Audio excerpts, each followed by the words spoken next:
মূর্ধন্য ষ এবং দন্ত্য স এর সঠিক ব্যবহার।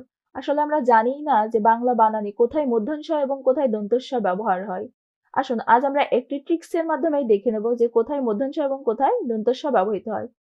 যেমন শব্দের উচ্চারণের ক্ষেত্রে রস্বই এবং হ্রস্ব যদি আসে তাহলে হবে মূর্ধন্য ষ। তাহলে আমরা দেখে নিই আবিষ্কার। আবিষ্কার, দেখুন আবিষ্কার বানানে ই উচ্চারণ আসছে, তাহলে কি হবে আবিষ্কার। ই উচ্চারণ আসলে কি হবে মূর্ধন্য ষ, ই ই আসছে, তাহলে এটা সঠিক, এটা ভুল।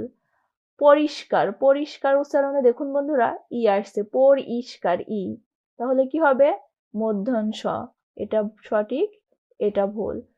নমস্কার, নমস্কার বানানে দেখুন ও ও আসছে নমস্কার, এখানে রস্বই বা হ্রস্ব উচ্চারণ আসছে না, তাই এখানে এটা সঠিক, এটা ভুল।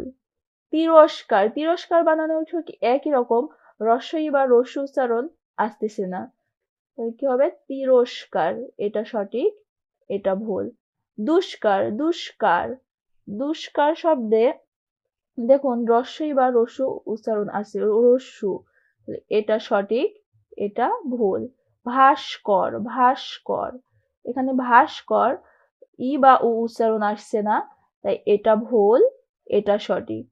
পুরস্কার, পুরস্কার উ, এটা দেখুন ই বা উ আসতেছে না, পুরস্কার, এটা সঠিক, ভুল, এটা সঠিক।